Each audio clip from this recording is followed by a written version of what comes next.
Hi everyone, my name is David Rao and I'm the music teacher who blogs at makemomentsmatter.org. You can also find my ideas here on Facebook, on Instagram, on Pinterest, Twitter, and a variety of other places when you search for my name, David Rao, or Make Moments Matter. Tonight I have a lot to share.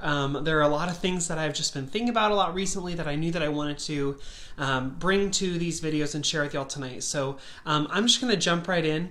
A quick overview of what I'm going to do tonight. I shared my kindergarten through 5th grade lessons last week, and so I'm not going to go through all of those K through 5 lessons again this week.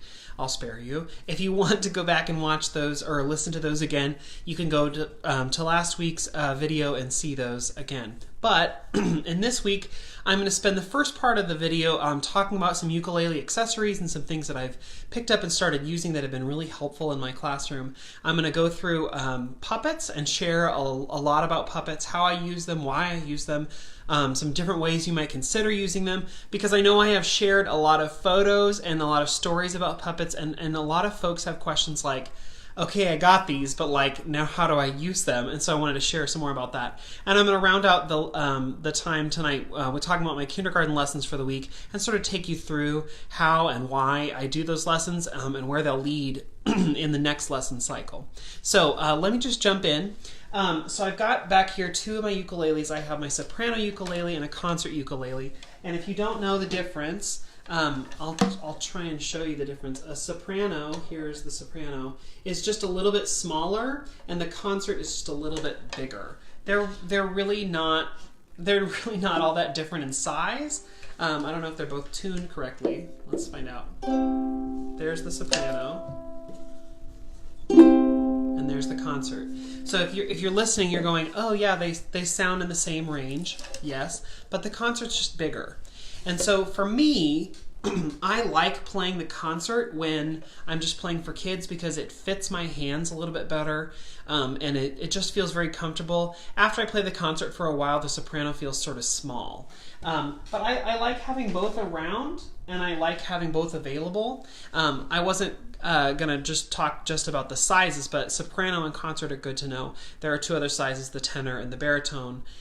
I think that's it for the 4 sizes for the ukuleles, but please someone correct me if there are other sizes I don't know. Those are the 4 that I think are most common. So I use a soprano a lot with my students, and I use a concert a lot with my students when I'm accompanying a song for class. So if we're doing, Charlie over the ocean, Charlie over the sea. So it's just really easy for me to pick up and accompany. And the great thing about a ukulele, and I've talked about this before, is that you can just take it and go. And so you can walk around. It's very, very easy to just have with you. But one of the things is, if you're going to travel around the room and interact with students, you should have a strap for your ukulele. So I've tried a bunch of straps, and I'm about to do a blog post about different ukulele accessories that are handy to have. And I'll just tell you now, my favorite strap is called the Hug Strap, and that's the one I have on my ukuleles today. And the reason it's called the Hug Strap is because if you see, it hugs the waist of the ukulele here. Ukuleles most of the time don't have an end pin like guitars usually do, so you can't just take a strap and just basically clip it on here. You can have a pin drilled in. You can do this sort of wonky strap that like hooks into the sound hole.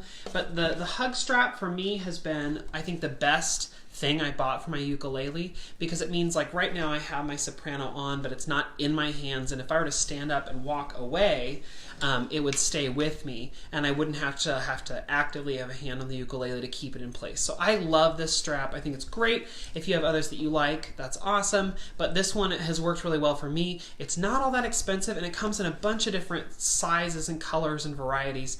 They actually make one now that if you have an end pin, you can hoop it on and hook it on, and also use it up here.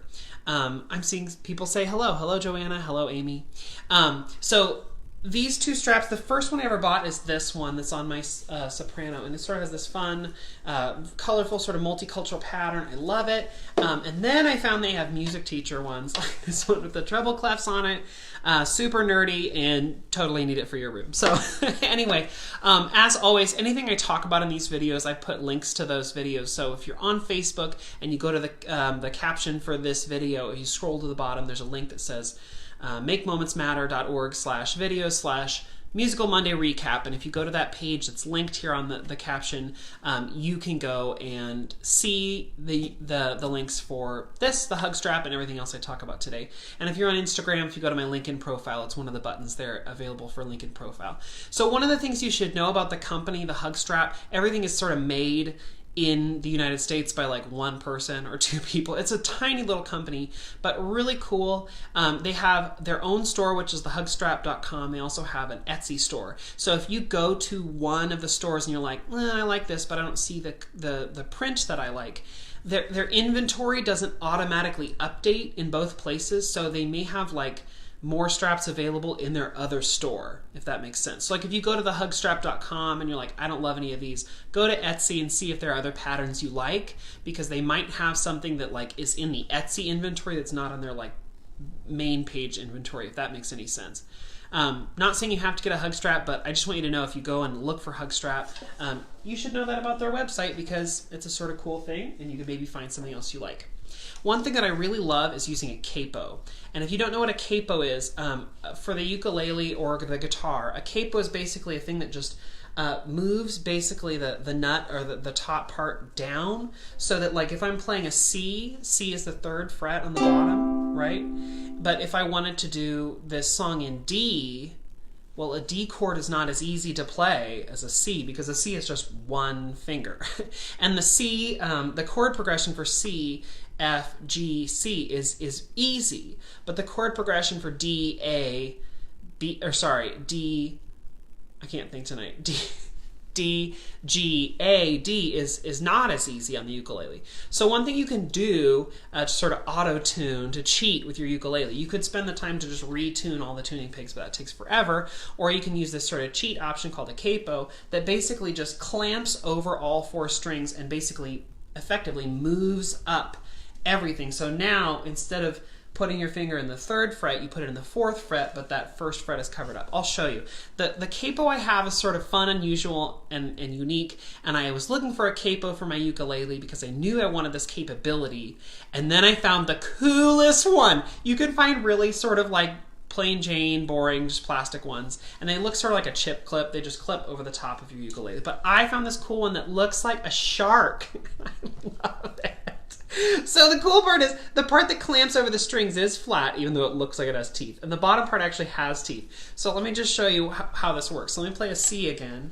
That's my finger in the 3rd fret. If I clamp my shark onto the 1st fret, here he is. He's clamped onto that 1st fret. Basically, this moves everything down. Now when I play what feels and looks like a C to me, it actually plays a C sharp. I move up again to another one. So if you have a song that you can play really well with C, F, G7, but kids actually would sing it better if it were pitched in E or D or whatever, you can use the capo to move that pitch center and still use the easy chords. It's sort of a cheat way. Instead of like playing the really difficult chords with that chord progression, you just move everything up. So I love this shark capo, and I put a link to it. You can get it in silver, you can get it in brushed silver, in gold, in rose gold, and I think it was like $13. So it's so cool. Anyway, it's really nice to have, and when I don't use it, I just clip it right here on the end of my ukulele. The thing about this, though, most capos are plastic, so they're really light. This is heavy because it is cast metal. So you really will need a strap. I don't feel it when I have the strap on, but when I take the strap off of the ukulele and clip it on, it like weighs down the neck. So like I said, here's where I just leave it right up here on the top. That's where it's clamped most of the time, unless I'm playing with it. It just sits right up here. The other thing I'll tell you is that a normal capo, it basically ends right here on the end of the fretboard, but the shark, because his nose is there, his shark nose sort of goes out past the edge. So it's not really a big deal, but sometimes my hands go around it. I've learned to adjust, and it's really no problem. But the shark capo is so cool, and I just had to share it with you.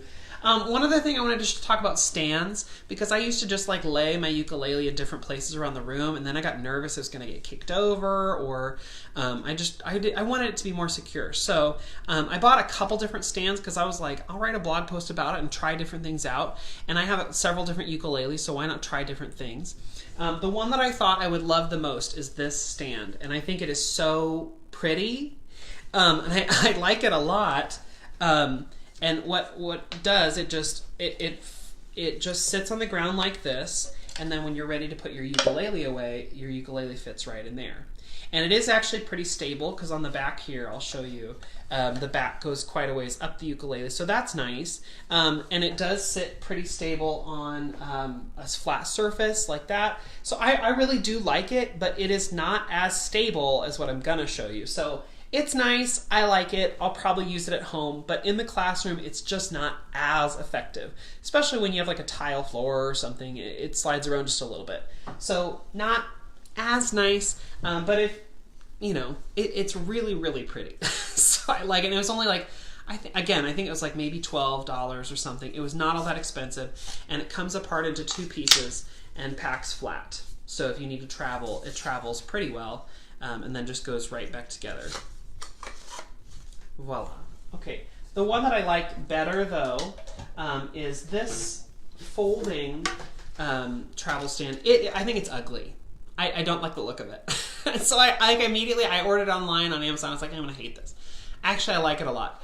So the first thing I like about it, it folds up. So if you're traveling, that's all it is. And it folds out pretty easily. It is very, very, very sturdy. It has little rubber feet on the bottom so it doesn't slip and slide around. If you have a different size ukulele, it adjusts to whatever size you want. And there are little rubber grippers here, so when you put your ukulele in the stand, it sort of grips it in place. It's very sturdy, it is very stable, it doesn't move. I really like it. I thought I would hate it because I think it is ugly. I still think it's ugly compared to this other one, but it works so well. So I think it's a great, I'll put it where y'all can see it. I think it's a great stand to use, and if I were gonna get just one, I'd get this one. Maybe you can find slightly more attractive versions of it online. I don't know. My friend Karen has another one that looks sort of like a picture easel, and she says it sort of folds over and falls over and things. So these two are maybe my favorite ones. You can play around and try different things you think are best, but those are my 2 faves. So I've linked both of those in case you're interested and want to learn more. And you can send me a message if you're like, hey, can you send me more pictures of XYZ, or can I see it in your classroom or whatever? Let me know. I'm going to do a blog post about that pretty soon so you can see more pictures and examples. Okay, so ukulele hug strap. I think a capo is so great to have, and then those ukulele stands are really, really effective and worthwhile to have. Okay, so let me talk about puppets, because I love puppets. I have a ton of puppets, and so I wanted to share just different ways that you can use puppets in your classroom, because I think a lot of people are like, ooh, that looks so fun, but I'm scared, I don't know what to do with it. And I think that's how I was at first, and then I just was my sort of silly self with kids with a puppet, and it became a really great teaching tool. So let me just show you some examples of how you might use them and what you might use them for. The first thing that you want to think about is what kind of puppet you have. There are 2 basic kinds of puppets. There's the finger puppet, which fits on your finger, right? And then there's a hand puppet, which fits on your hand. Okay, so those are the 2 big distinctions, right? But it's important to know that, because if you're not buying them in person, if you're buying them on Amazon or on a website or something, it's good to know, oh, the hand puppet is what my hand fits into. It's going to be bigger, and a finger puppet is smaller, because if you find one, you're like, oh, that's so cool, that's so cute, I love it, why is it only $7? I'll get it. Well, it's probably a finger puppet and not a hand puppet. There are all different brands of puppet. My favorite brand is called Folkmanis, just because the Folkmanis puppets are so intricate and they have so many cool features, but there are a lot of really great ones out there. Just probably the more hefty ones are going to be easier to use and are going to last you a lot longer. But use whatever you think is best. So let me talk about just some different ways you can use the puppets. I use them a lot to tell stories. So if I'm going to do a song where there's a character in the song, I'd pull out a puppet that might fit that. So if I'm teaching a song like Larry the Lobster, I might not introduce it as, hey, we have this new song. I might say, I want to introduce my friend. Oh my gosh, this is my friend Larry. Hi guys. And Larry lives in the ocean. Yes, I do. And Larry loves to walk along the bottom of the ocean. Watch this. He walks just like this. Oh my gosh, Larry, you are doing such a great job. You know what I notice about how Larry's walking? I think he's walking to a steady beat. Can you try and match your hands to his steady beat? And then they'll be sitting there going like this, right, with Larry. And then I might have Larry, I might say, oh, Larry's such a nice guy. Larry, can you wave? And can you wave with Larry? And the kids will wave. Oh, what a guy. Larry's such a nice guy. And then I might get into the song and I might go, Larry the Lobster, digging in the sand all day. Oh, what a guy, Larry the Lobster, swimming along his way. Oh my. And then Larry basically acts out the song, teaches them the actions, and they can sort of modify. And so then Larry, might go, oh, look out, Larry, here comes a shark. Here comes a shark. Run, run, Larry, run, hide in the water. Run, run, Larry, run for your life. And this song is from Lynn Kleiner's book, SOS Songs of the Sea. But having an actual Larry is really fun, and Larry sort of embodies that in the song and can teach kids the actions. Larry can go over and interact with a kid if we want, but having an actual Larry is fun to have for a lot of reasons. One, it makes the character seem more real, and two, if there are kids who are who need to build their vocabulary, or especially English language learners, having an actual visual representation of what we're talking about is nice to have. Kids easily mix up what a crab and a lobster is, so this is just a great visual representation. So just having something like that to tell the story is great.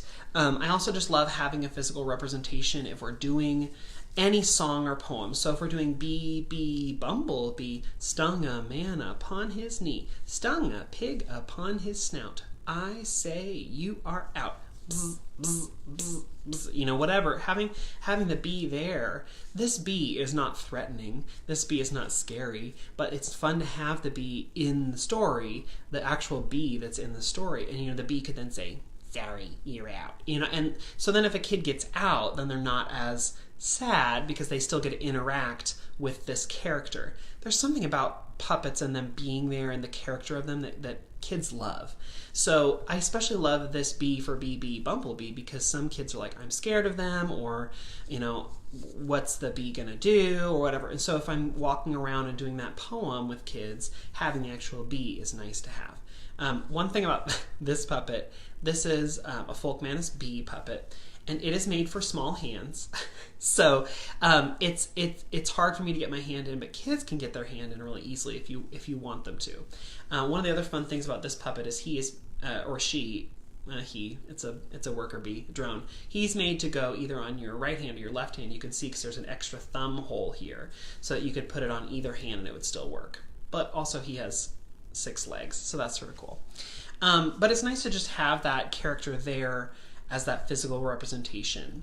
One other that I love to use when I do Naughty Kitty Cat, I have my cat Fluffy, and Fluffy and I tell the story of Naughty Kitty Cat together. And I say, oh, one day I came into my room and something terrible had happened. What? My lunch had been eaten. No, you're not your lunch. Your delicious lunch. And then Fluffy will tell that story with me to the kids about how the lunch mysteriously disappeared. No, it did not. And Fluffy will interject and will say things. Fluffy's sort of my foil in this situation. Fluffy is my nemesis a little bit, but also my friend. And so, when we get to the song, Naughty Kitty Cat, meow, you are very fat. Meow, you have butter on your whiskers. Naughty kitty cat. Meow. And the kids have to sing the meow. Well, there's Fluffy and Fluffy. Then if I'm singing, Fluffy can do the kid part. And so Fluffy is therefore like a teaching aid, but also a character in the story, and they can like look at Fluffy and direct it. I could just say, oh, I have this cat at home. But actually having the cat with me makes a big difference. And it's really fun. And then when we play the game, Fluffy can sit off on the side and observe. Or, one other cool thing is that Fluffy can then become part of our class. So if there's a kid who's not listening, Fluffy can go, excuse me, are you paying attention? This is a very important story because it is about moi. I love this story. So please listen. What? And then the kids are not threatened because the puppet is the one redirecting them, but they are getting a redirection from from Fluffy. But also it is non-threatening. It brings them back in and it keeps sort of the fun going, even though it is changing their behavior, hopefully. So having the puppets there to be a part of the story is really valuable. Like I said, just for the visual, but also to be basically your teaching aid, your co-teacher, to take over anything you want. The puppet could then take over a thing and say, okay, you're going to sing with me this time. So watch me and you sing with me. Or they can be there to say, to help explain the story. Another example of that, when I did the song, Farmer Brown had a cow, had a cow, had a cow. She got sick, I don't know how. All she said was moo. I have this silly little cow puppet that I forgot to bring home. But the cow gets sick, and we don't know why. And so then, different animals on the farm bring things over to help the cow feel better. And so there's a verse that goes, her friend the pig brought chocolate cake, chocolate cake, chocolate cake, to see if that would help her ache. All she said was moo. And that's how the verse goes. But I could say, excuse me, pig. Yes. Well, I had a question. Why did you bring chocolate cake? Well, but that is medicine. No, that is not medicine. Chocolate cake, it's food. And the cow really needs cow medicine, so why did you bring chocolate cake? Well, when I was a little piglet, and piglet is the word that means small pig. When I was a little piglet, and I got sick to my tummy, my mommy would always bring me chocolate cake. And if I ate chocolate cake, it would always make my tummy ache go away. Oh, so when you brought chocolate cake for the cow, yes, I thought that it would make her tummy feel better, because if it helps pigs, it might help cows. And so I could just sing that verse. Her friend the pig brought chocolate cake, chocolate cake, chocolate cake, to see if that would help her ache. All she said was moo. I could just go on. But if the pig and I have this 30-second conversation about why the pig brought chocolate cake, that helps the kids sort of understand the critical thinking behind, why would the pig bring cake? It doesn't make sense. So that sort of helps to tell the story a little bit more too. Okay, in other instances, I have puppets sort of embody things that I want the kids to know. So I've done a whole video about how I use puppets to teach the 4 voices. So speaking voice, whisper voice, shouting voice, singing voice. And the puppets come on and will tell the kids all about the voice. Okay, everyone, I am here to tell you about the best voice of all. It is the voice I am using right now. The voice is called speaking voice. Would you say that after me? Speaking voice. Ready, go. Very good. Say again. Speaking voice. Speaking voice. I have a poem about speaking voice. It goes like this. Speaking voice is the best. It's better than all the rest. Isn't that a lovely poem? I say this poem because speaking voice we use everywhere. We use speaking voice in our classroom. We use it in the grocery store. We use it at home with our parents. We use it with our friends. Speaking voice we use everywhere. And so Peter, my rabbit, comes out to teach the kids about speaking voice, but also gives lots of examples and talks about things. And he is so animated that the kids just can't help but watch him. And he and I can interact, and I can say, I love my speaking voice too. Isn't this the best speaking voice of all? Mr. Rao, that is not your speaking voice. that is your whisper voice. Is this my speaking voice? No, this is not your... No, can you please tell him that is your whisper voice? And so that he can get the kids to interact with me, to help correct me. And so having, again, this sort of co-teacher there, I can play off of him, and we can sort of work together. If you don't have any puppets, this is the one that I would get. This is the Folkmanis Dutch Rabbit. The big one. There are 2 sizes, and I use Peter for everything. He's actually coming back from a kindergarten lesson in just a little bit. So another thing that I do, so I have those puppets to teach the 4 voices, and to use to explain things. Another example, I know I don't do this currently in my room, but I know a lot of people who have. I saw this example because I just got a toad. And I asked on Instagram and on Facebook, I did a whole thread of, I've had this new toad, what would you name him? And so a lot of people have given a lot of very creative answers. And then someone said, well, do you have Forte Frog and Piano Pig? And I don't use them for this, but you could have something like that where you have the 2 characters who interact and talk to each other. I am here because I am very quiet. My name is Piano Pig, and I am Forte Frog. I mean, you could have them. You could have them interact like that if you wanted, and then they could embody that concept. And as we all know, when you use a story with students, they remember the content so much more. And so to have these 2 characters sort of work together or work against each other helps the kids sort of remember. And that's a fun thing to do. By the way, this frog, actually he's a toad. There is another puppet that Folkmanis makes called a frog, and it's a silly frog, but I like this one. I think he's the most lifelike. I've been using him this week for vocal exploration, so I'll go like this, woo, woo, woo, and his jumps can be our vocal exploration. One of my favorite things about this puppet, and Folkmanis has some of the most interesting, intricate puppets. So when we're doing vocal exploration, I'll also have this. I don't know if you can see, but his tongue, it's a little weird. He has a tongue and he can grab things, and he tries to eat the bee puppet. But there's actually a part of the puppet that's his tongue, and you can stick a finger in there and he can, do things. He can stick out his tongue at kids if you want. But also, the rest of the time, you can just pull that back into his mouth and the kids don't see it. So I'm going through all of your ideas to what I should name this toad, but that's on my list. Okay, so another thing I use puppets for, and I see Arlene ask, what other puppets do you use for voice level? Like I said, I don't actually do that in my classroom right now. That was just a suggestion that people mentioned, but that's something that you totally could do, is you could have puppets embody those different voice levels or whatever, but I use the puppets for the 4 voice types, so speaking voice, singing voice, whisper voice, and shouting voice. And I have a whole video about that. But one of the things I love doing is having kids sing with puppets. Part of having a puppet is that the puppet is there to sort of be your intermediary in some ways. And so one of the nice things is that if a kid is intimidated about singing with an adult or singing in front of other people, something about singing to a puppet is not so scary. And so this is my friend Snowy the owl, and there's some cool things about this puppet. One is that she can fly and flap her wings, which is cool. There's also a little bit of Velcro right here at the tips of her wings, so if you want, she can sit, stick them together, and she'll sit like this.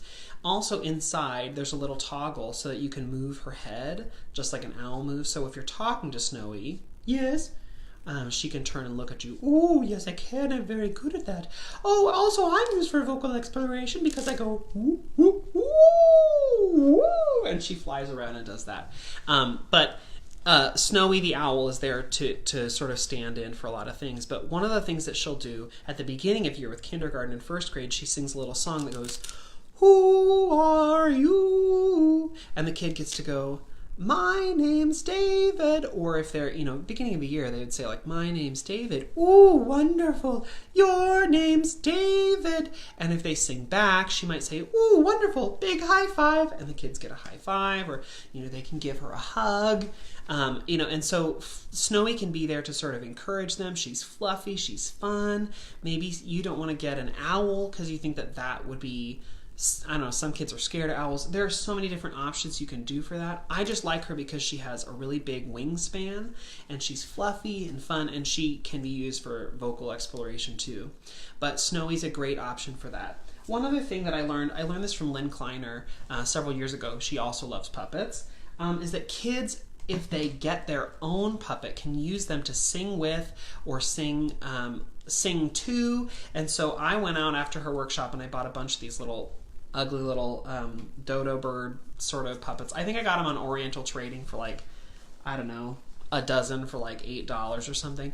The thing is, these are really shoddy made, and so they sort of fall apart, and also they fall off your finger really easily. So imagine what they would do if they were in kid fingers. They would probably fall off right away. But they're sort of fun. Kids like them. They can put a couple fingers in there. So like if the thing's going to fly off, you just put a couple there. And so then it won't fall off. So 2 fingers in the puppet might work. But I don't know. He looks a little obese now. But anyway, so them having their own puppet, they can sit and sing to the puppet. I see Kelsey mentioning that she has some students with selective mutism who will sing and talk to a puppet before talking to a person. That's so cool. But then they can sing it to the puppet. So they can say, hello, how are you?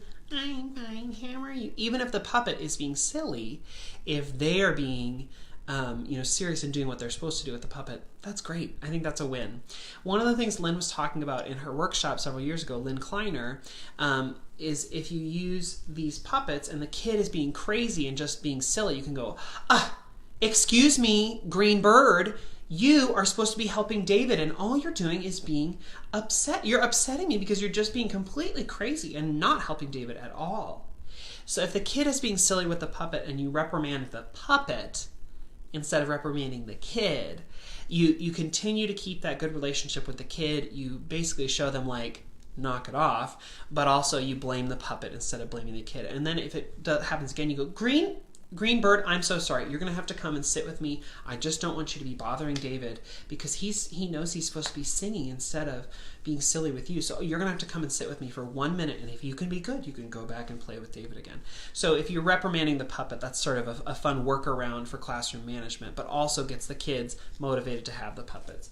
So I bought these a couple years ago. I don't use them very much because they come in a bunch of different colors, but they've fallen apart a little bit. What I would recommend, and I've shown these before on the videos, are these little fish puppets, and they're made out of plastic or rubber or something, and they're way more durable. So if you're going to get finger puppets for the whole class, these are actually pretty economical, and I have a link for those on my Amazon page if you're interested. But there are a lot of cool little sets of finger puppets you can get.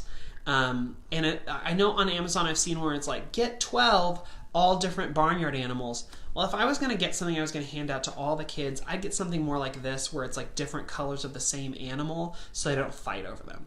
But that's totally up to you. And one thing I forgot to mention at the very beginning is that all of these puppets, I'm not going to put individual links on that link page. I actually have a whole page on Amazon that's just all puppets that I use or want to use. And if you click through there, you can sort of see some little descriptions about what songs I use with them or how I use them. But that's on Amazon. You can get them on Amazon or not. You can wait and buy them at a convention, whatever. But Amazon provides a really simple way to link all of those if you're interested. Okay, so, Denise says, how cute would those fish be with the book Swimmy? I've never tried that. I've done a lot of fun fish little songs. There's a song that I do called Fish, Fish, Little Fish, I am going to catch you. And I did a video about that. I've shared about that this year. And my friend Ollie Octopus comes out, and he teaches the kids about the song and also teaches the kids about the ocean. There's another Folk Manus puppet where your fingers get to go all through in here. And so he comes out and explains the song, and he does all sorts of songs. He comes out for Charlie Over the Ocean. He comes out for pirate songs. Anything you want that's ocean themed, Ollie is like our guide in the ocean. And so that's another thing, is that sometimes with these songs and things, really that character has nothing to do with the actual content of the song. That character just comes out to help us learn the song and sort of be there, like our guide through the song. So like Ricky the Raccoon, I don't really know any raccoon songs, which is sad. Yes, it's very sad. You should get some raccoon songs. But Ricky, anytime we do campground songs or forest songs or meadow songs or songs about eating trash, there are no songs about eating trash, but Ricky can come out and help the kids and can sort of be like, let me teach you this song, or let me teach you about the place, or whatever, and Ricky can sort of be there. One more thing, I give all of these little puppets names that I will remember. I saw someone comment online that was like, maybe you should just name them like Mr. Raccoon. And that is super smart. But I have all these like weird ways to remember. Like when I was little, I got this magazine called Ranger Rick, and there was a little raccoon who was like the character on it, so I always call him Ricky. Or like my rabbit is Peter because Peter Rabbit, but they're all, I mean, you can name them after songs, like you can name them all different sorts of things, but it's totally up to you. But there are just a lot of different ways. So we've talked about how they can help explain the story. They can sort of be your co-teacher. You can use them to explain elements of the song. They can embody those musical elements like the four voices or piano and forte. You can use them for vocal exploration or movement exploration. How would this raccoon move? And you can talk about that. You can give them to the kids or have them interact with the kids. There are all different options for how you use these puppets in your classroom. But like I said, I buy the ones that I know are going to last. If I can. All these puppets that I have, I did not all get them in 1 year. So if you're a new teacher, don't blow all your paychecks on puppets. Get one or two that you know you're going to use over and over and over. So like I said, if I were going to start anywhere, I would get Peter the Rabbit, because Peter you can use K1-2, you can use him to introduce so many different songs, or he can just be there as sort of your co-teacher for anything you really want, and then expand out from there. I got like one woodland animal and one flying creature and one ocean animal and one barnyard creature all to start, and then I sort of worked out from there. Folk Mantis is a really great brand. They are really, really sturdy puppets, and they also have really cool, fun little features like this little firefly. If you watch, his bottom lights up, so it's sort of fun. But they all have those fun little quirks like that, or like the frog who sticks his tongue out, or the owl whose head swivels. All of those fun little things. I even have a sheep that like bleats. It makes a little sheep noise. I mean, there are just so many fun little things about these puppets that you can add into the story and make even more exciting about the story. A couple more things. Someone said, how do you store them? My father-in-law built me a puppet tree, which is basically like a coat rack with a lot of different, dowel rods sticking out. It was not super expensive to make, but he just loves woodworking. So if you have a woodworker in your life, send them a picture of a puppet tree you find on Pinterest, and I'm sure they can make it very cheaply for you. Another thing, I know people who've bought like a stand-up, standalone, it looks sort of like a coat rack, but it's for shoes, and it swivels, and you could put pairs of shoes on there.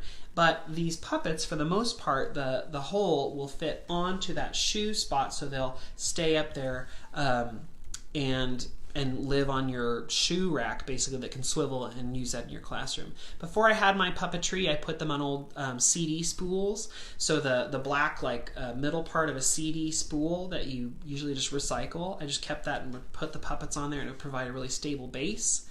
But there are a lot of ways that you can display them. A lot of people have the over-the-door shoe holders that puppets will fit right into or fit on. You could put on like your closet or storage room door.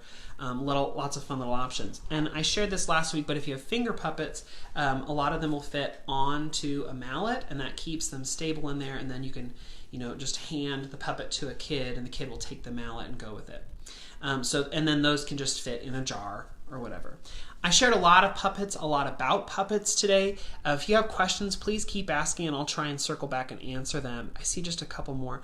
Do your older students ever ask for the puppets to come back? Yes! Oh my gosh.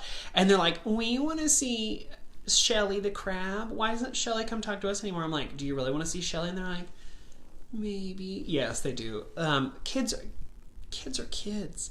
I think we let kids in our mind, we grow them up too fast in our mind, and kids like to be silly sometimes. So puppets allow you to do that, which is really fun. And like I said, get them slowly over time. Don't get them all at once. Create a wish list. I got some for Christmas one year. I get them from classroom parents. I get them from all different places. Anytime I go to like a state music convention, I just plan on like getting one because they're usually 10 or 15% off. At like the West Music booth, I just get one there. So there are a lot of places you can get the puppets, and as you saw tonight, a lot of different ways to use them. Sarah says many years, Folkman has allowed schools to order at their wholesale rate if you order $100 minimum. I have never tried that, but I have a friend who is a Folkmanis dealer, and so I'll ask her and see what she says. But I've never tried that, and I don't know. I'll find out. I can even just email Folkmanis and see. It'd be great to know that. I'm going to quickly run through my kindergarten lesson. I talked a little bit about this last week, so you've seen the framework, but I just wanted to share just a couple little elements about that. So my kindergartners, they come in, we do a circle, we're assessing, we're doing singing voice. I talked a little bit about that last week and how I assess that way. One of the songs that we do is All Around the Brickyard, and I love this song because it's so short and it gives you so many options. So the song goes like this: all around the brickyard, remember me, I'm gonna pat it, pat it, pat it, and remember me. That's how I start. And so I add these actions. All around the brickyard, remember me, I'm gonna pat it, pat it, pat it, and remember me. And so I start with patting, right? Well, you can go on from there. I can say, oh, I love this song, but I don't want to pat anymore. I think I'm going to clap. So I'm going to change the words pat to clap, and I'm going to do the clap instead of a pat. All around the brickyard, remember me, I'm gonna clap it, clap it, clap it, and remember me. That's so much fun. But now I think I'm tired of patting, I'm tired of clapping. I think now I'm going to snap. So I need to change the words and change my actions. All around the brickyard, remember me, I'm gonna snap it, snap it, snap it, and remember me. And anytime we do a snap, I always get from kindergartners or first graders or second graders or fifth graders or adults. I don't know how to snap. So we talk about, snapping, you gotta practice it, and you can practice it in a lot of different places. If you're standing in line at the grocery store, you can practice your snaps, or if commercials come on, you can practice your snaps. Just encouraging them, like, don't say I can't do it, say I'll try. But then this song can go a lot of different places. You could do nonverbals, you can do I'm gonna blink it, blink it, blink it, or I'm gonna pop it. And so you can come up with how words relate to the sounds, and you can show a lot of different things. You can tap it, you can hit, you can do all sorts of things, any word you want. You can stand up and do stomp, walk, step, skip. You can do anything. It can be locomotor, non-locomotor, but for me it starts in a circle and we do the simple ones, and then the next time they come back we'll add another set of things that advances it. The next time they come back through that, we'll add maybe locomotor movement or something. And I get to the point where I say, what could we do? And kids start coming up with ideas. We could spring it, we could wrap it, we could twist it, we could shake it, all different things. And then that gets the kids involved with different options. But this is one of those songs that I build on. So I start with the really simple and add more and add more and add more. And then I do one of my favorite songs called Looby Loo. It's so many people know it. There's so many different ways to do this song. I even have a favorite folk song set all about this. It's free on my Teachers Pay Teachers store. I put that in the links. But if you want more resources for Looby Loo, that's there. I think my very first podcast I ever did was about Looby Loo. So there are a lot of ways that I've already talked about it before. But I changed how I teach it this time a little bit, and I wanted to just share that. So I start by saying, this song is one of my favorite songs because when I was your age, my grandma taught me this song. And I just love this because it makes me think of my grandma. And grandma, when she first taught it, she went like this. She went, here we go, Looby Loo. Here we go, Looby Light. Here we go, Looby Loo. All on a Saturday night. This is low in my adult male voice. I usually sing it up the octave with in the kids' range. But I say that and I say, and Grandma, when I watched her, she almost looked like she was going to fall out of her chair. She leaned over, but she never did fall. She always just leaned a little bit one way and the other way. So it went like this. Here we go, Looby Loo. Here we go, Looby Light. Here we go, Looby Loo, all on a Saturday night. And the kids can mimic the actions and they eventually learn that. And sometimes in the learning process, I'll go, all on a Wednesday night, and see if they'll catch me and try and get me to change it. A lot of times I do that in a silly way. I do it wrong on purpose, hoping they'll catch me. And many of the times they do. That gives them ownership, and also it's exciting for them. It's fun for them. They think I'm being so silly, but really I'm doing it on purpose to like get the attention of, you know, Amina over there who's not watching or whatever, and to try and reel kids back in, but to keep them involved in the story.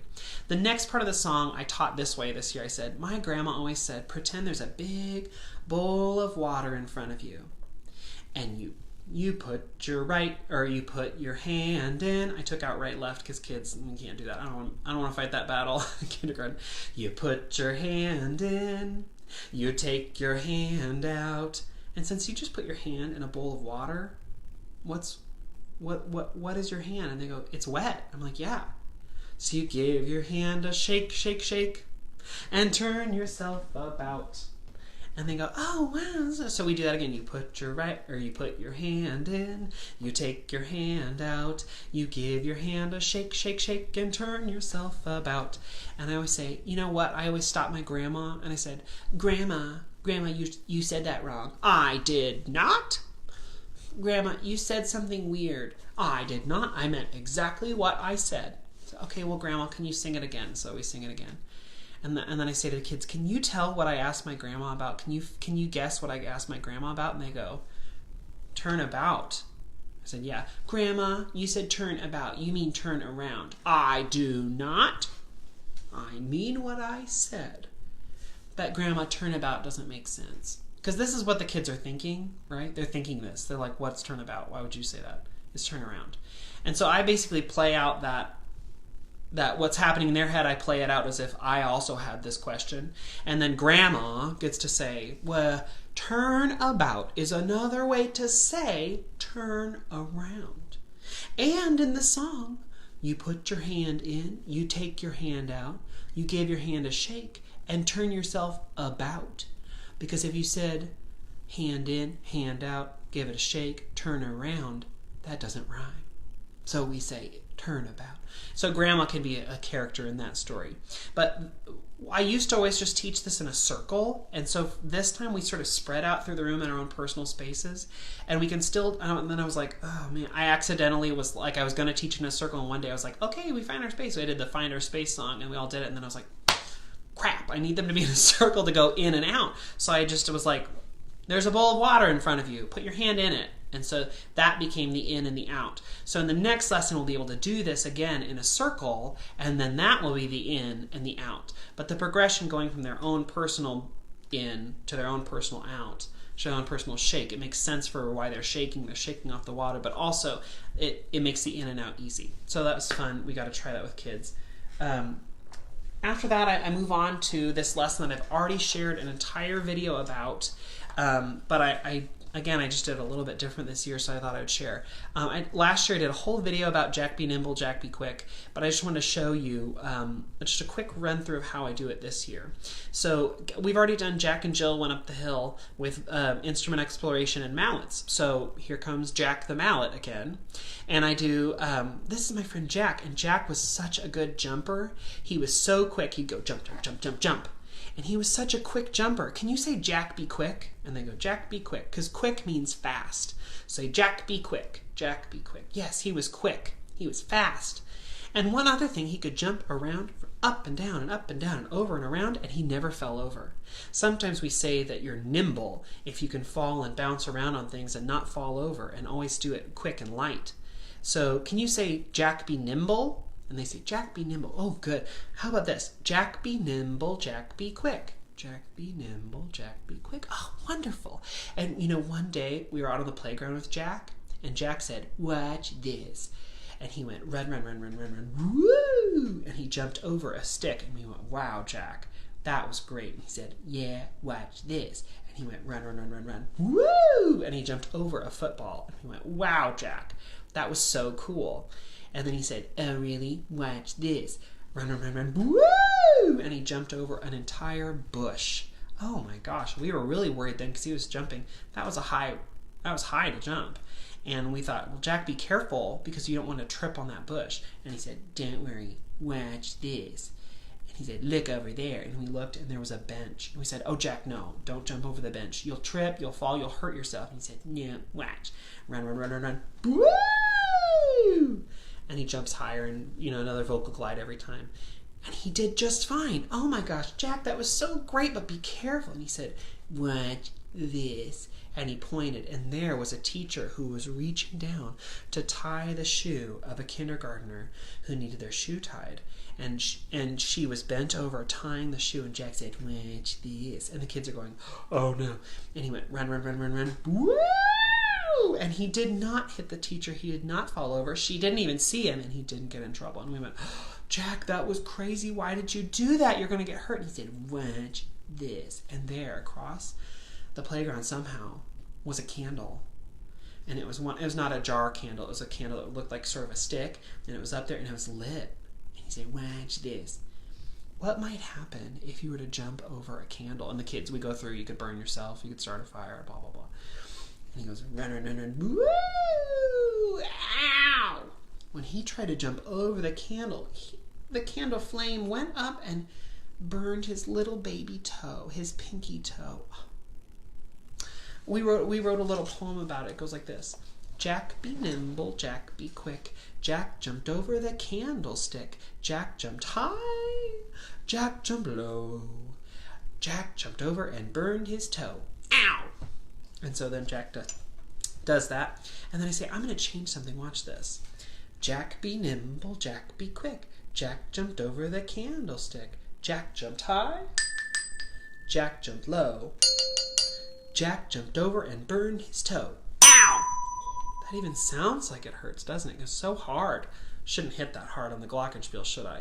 Yeah, that sounded like it hurt. Can you do the ow part? Can you say the ow at the end? Jack jumped over and burned his toe. Ow! Right. And so then I do that 3 or 4 times. Every time I'll do Jack jumped high, Jack jumped low. High and low on the glockenspiel, I might do Jack jumped high, Jack jumped low. Different variants of that. And then we'll do Jack jumped over and burned his toe. Oh no, one of the bars came off. And this is a fun time to talk about bars can come off if you want them to, or most of the time not. You don't want them to come off. And I can say, don't worry, the glockenspiel is not broken forever. Look, I put it right back in place. You shouldn't hit that hard. We don't want that to happen. But if it does happen, it's okay because I can fix it. But let the teacher do that. And this is a chance to sort of work in some instrument care. But we do that 3 or 4 times. The kids are now saying the poem, and they're doing the little action. I can, use this as a baton if I want to try and make that connection. But they are also doing the ow at the end.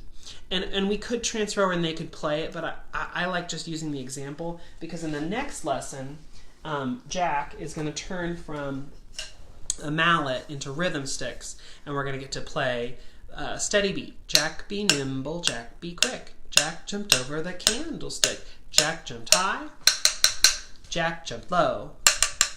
Jack jumped over and burned his toe. Ow! And we get to play around with that, and kids are going to get rhythm sticks to use. Like I said, I've done a whole 30-minute video about this specific part of the lesson and the pedagogy and why I do it certain ways. So if you're interested in that, that's linked in the video notes today. But I just wanted to share sort of how I did that and then the progression to rhythm sticks because it's such a fun lesson and there's so many things you can do with it. And it's great then in the next lesson to bring it back and use rhythm sticks. And these are the sticks I talked about last year that my 4th graders are passing and tossing and throwing for our Maori stick tossing game. And I shared a link to these online too. They actually come from a PE catalog, but they're just lummy sticks. They're hollow. They're plastic. They come in 4 different colors, and I think they're just sort of perfect. But I use them for kindergarten. I use them for 4th and 5th grade. They're great for lots of different things. And then the last thing that the kids do is they get to come over and see Peter the Rabbit, who tells them a story about his cousin, who was not a very good rabbit. No, he was a very bad rabbit. By the way, all my puppet voices are like so derivative. I'm like glad that no kid has called me out like, hey, that Peter the Rabbit voice is the same voice as the pig. What's up with that? Like, no one's ever called me on that, but they are all basically the same voice. Anyway, so Peter the Rabbit tells us about his cousin, not Foo-Foo, but his cousin John. And we sing this song about John, and before we sing the song, he says, you know, John lived next to a lady, and the lady had a garden. Can you guess what she grew? And we come up with things that she might have grown in his garden, and for each one he goes, yes, tomatoes, delicious, I love tomatoes. Celery, yes, that'd be so good to eat. I wish I had a snack right now. You know, and then we learn that his brother John ate some of the foods from the garden. And I sing with Peter, and Peter sings back. And Peter's very polite. And so Peter goes, he says, yes, sir. Because I live in the South, and like kids are taught to say, yes, ma'am, yes, sir. So he says, yes, sir, to me. And the song goes like this. Oh, John the Rabbit, yes, sir. Had a mighty, mighty habit, yes, sir. Getting in my garden, yes, sir. Eating up my cabbage, yes, sir. My fresh tomatoes, yes, sir. My sweet potatoes, yes, sir. And if I live, yes, sir, to see next fall, yes, sir, I ain't gonna have, yes, sir, no garden at all, yes, sir. And so the kids by the end are like already starting to do the yes, sir. And obviously I do it in their range when I do it with the kids. But they learn that part. And we do that 2 or 3 times. Then I say, but you know what? If somebody else were singing, not me, if it were like maybe Fluffy my cat, if she were singing, we wouldn't sing yes, sir. We'd sing, and they go, yes, ma'am. And I say, yes. Oh, John the Rabbit, yes, ma'am. Had a mighty, mighty habit, yes, ma'am. And so then the puppets can sing back and forth, and they can sing with Fluffy and change to yes, ma'am, if you want to go into that. But at my school, that's like an expectation that they say like yes, sir, yes, ma'am to any direction, because we live in the South. So it's fun to have the puppets interact and do that. And it's nice, again, puppets, to have a male voice, a female voice, a different character from a different part of the world or whatever represented right there if you need them. So I just pulled Fluffy off the puppet rack, and she became the female voice or the female character in this, and we would yes ma'am to her instead of yes sir, which again is something we're doing in the South. So John is Peter's cousin, and Peter can sort of lead us there and take us to that story. Peter the Rabbit teaches us speaking voice. He teaches us, Mr. Rabbit, your ears are mighty long. Yes, my lord, they're put on wrong. That little song. John the Rabbit, yes, ma'am. And then there's little bunny foo, hopping through the forest. He can teach us a lot of things. I have a slightly different puppet that I use for the instrument bunny, but if you did not, you could just use Peter as the instrument bunny, and I use that around Easter time to help do some fun instrument things with kids. But there are just so many things you can use them for. But I wanted to show you how Peter introduced John the Rabbit, and that's another one that's going to develop, and we're going to add some things over time. So I talked about a lot in this video. If you're listening on the podcast, I talked a lot in the last little while. So if you have any questions, let me just recap what I did talk about. I talked about ukulele accessories.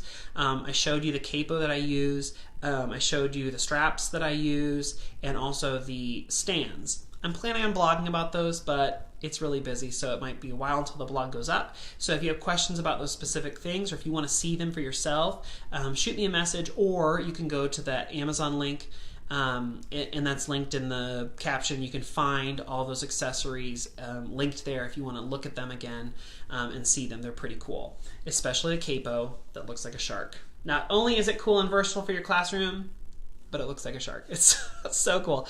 So I talk about ukulele accessories. I talk at length about puppets, because why not? And I showed you a lot of different examples of how I use them, some different ways and ideas about how to use them. If you have questions about that, keep dropping those questions in the feed, and I will continue to try and answer those. And then I took you through my kindergarten lesson and shared some insights into that, and talked about some resources and links that you could use with that. The songs I just did, John the Rabbit and Looby Loo and Brickyard, I linked all of those in the notes too, so you can get a link to the notation if you want it. But as always, if you have questions, send me a message through Facebook or Instagram, or send me an email at makemomentsmatter@gmail.com, and I'll try and answer that as quickly as I can and get back to you with some ideas and examples. The capo and the puppets and all those things, I feel like sometimes those are questions that we want to ask, but we're like, I got a stupid question, how does a capo work? Well, that's why I wanted to talk about it in these videos, but also why I'm saying 3 or 4 times, feel free to email me. I will try and email you back and get back to you with responses, because nobody should feel like, I've got this dumb question, because it's not a dumb question. We all might be asking that same thing. Also, if you join my Facebook group, which is Every Moment Matters Music Education Group, that's in the links page too. You can join that and ask away, and no one's going to say, well, that was a dumb question. They'll probably just say, oh yeah, I had that question too, or I still have that question. Let's figure it out together. So lots of ways to connect, lots of ways to learn. I hope you saw some cool things in this video, and some things that you might want to try, or you might want to get for your classroom, or you might want to change, or you might not want to do because it's not your thing. That's okay. But I hope you had fun tonight. Thanks so much for coming along with me. Have a great week with your kids, and I'll see you next Monday.